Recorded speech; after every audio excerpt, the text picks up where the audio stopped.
309 निकायों में आरक्षण का फैसला। 13 अगस्त को पहली बार महिलाओं को 33% आरक्षण। 103 निकायों में महिला अध्यक्ष बनने की संभावना।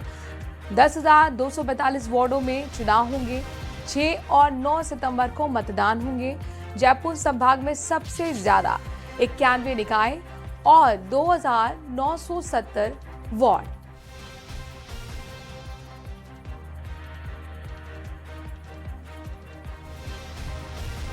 इस वक्त की बहुत बड़ी खबर, आरक्षण लॉटरी। 22 अगस्त से चुनावी अधिसूचना। 309 निकायों में आरक्षण का फैसला।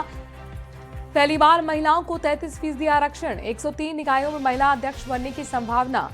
10,245 वार्डों में होंगे चुनाव। 6 और 9 सितंबर को मतदान। जयपुर संभाग में सबसे ज्यादा 91 निकाय और 2,970 वार्ड।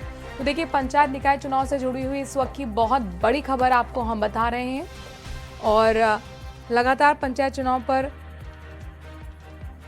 अपडेट आ रही हैं और कुल मिलाकर सभी की निगाह इस बात पर टिकी हुई थी कि आखिरकार कब होंगे निकाय चुनाव, कब अधिसूचना जारी होगी, लॉटरी सिस्टम। तो ये तमाम चीजें देखिए अब आपको हम बता रहे हैं। आरक्षण लॉटरी 22 अगस्त से चुनावी अधिसूचना। और सीधे हम रुक कर लेते हैं बिना देरी के। अरबाज अहमद हमारे संवाददाता इस खबर पर जुड़ गए हैं। अरबाज, पूरी खबर बताएं।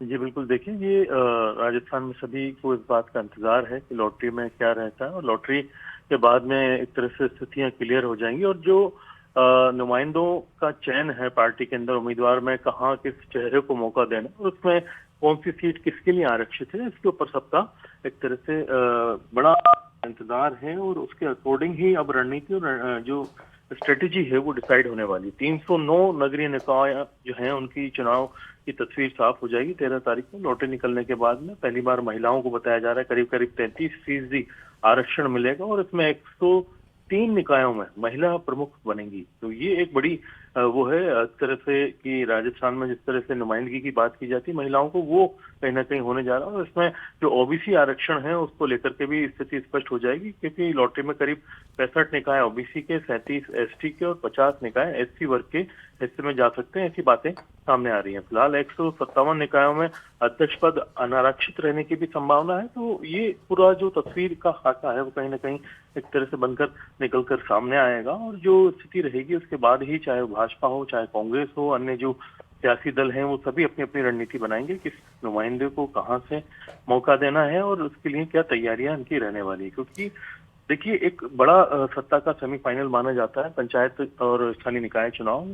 2028 में राजस्थान में विधानसभा के चुनाव होने हैं, उससे पहले लगातार विपक्ष की ओर से जो चुनौतियां दी जा रही हैं सत्ता पक्ष को कि हम ग्राउंड पर भारी हैं, उनकी स्थिति भी निकल करके सामने आएगी। और दूसरी तरफ जो है जो सत्ता पक्ष की ओर से कहा जा रहा है कि हमारी डबल इंजन की सरकार है, हम मजबूत स्थिति में, तो दोनों की कहीं ना कहीं बातों का निचोड़ निकल करके सामने आएगा। जनता किस तरफ जाती है और रणनीति जो है वो काफी महत्वपूर्ण रहने वाली है नुमाइंदों की, वो कहीं ना कहीं परसों जो है स्थिति उसमें स्पष्ट होने वाली है, जो बहुत मायने रखता है। और नुमाइंदे भी इस बात का इंतजार कर रहे हैं, जनता भी इस बात की जो है इंतजार कर रही है और खासतौर पर सारी सियासी जो जमातें हैं वो भी इसी के इंतजार में।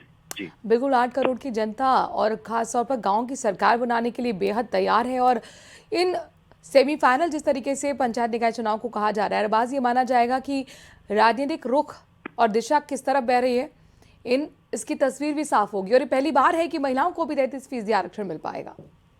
बिल्कुल, महिलाओं को मतलब आप ये देखिए कि 300 से ज्यादा 309 के करीब टोटल जो सीट है स्थानीय निकायों की और उसमें से 103 अगर महिला प्रमुख बन रही है तो ये एक अच्छी बात है। और भारत के अंदर जो महिलाओं को आरक्षण की बात की जाती है, राजस्थान उसमें अगर पहली बार निकल करके एक अच्छा संदेश देता है और खासतौर पर महिलाओं को मौका मिलता है तो ये बहुत बड़ी बात है। और स्थिति यहाँ पर तमाम वर्गों की भी स्पष्ट हो जाएगी, चाहे वो एसटी हो, एससी हो, ओबीसी हो, क्योंकि इन दोनों चीजों को लेकर के सत्ता पक्ष और विपक्ष एक दूसरे के ऊपर लगातार हमलावर रहे हैं। और अब जब राजस्थान में चुनाव हो रहे हैं तो सभी चीजों का बहुत ही खुलासे के साथ में बंटवारा हो रहा है, बाकायदा लॉटरी भी निकाली जा रही है और नुमाइंदगी जो है हर वर्ग को कहीं ना कहीं मिलने वाली है।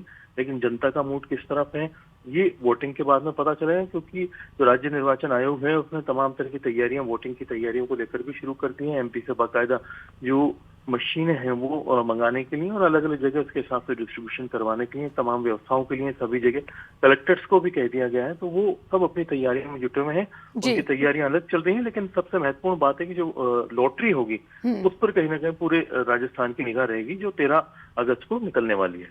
बहुत बहुत शुक्रिया अरबाज, तमाम जानकारी विस्तार से हम तक पहुंचाने के लिए।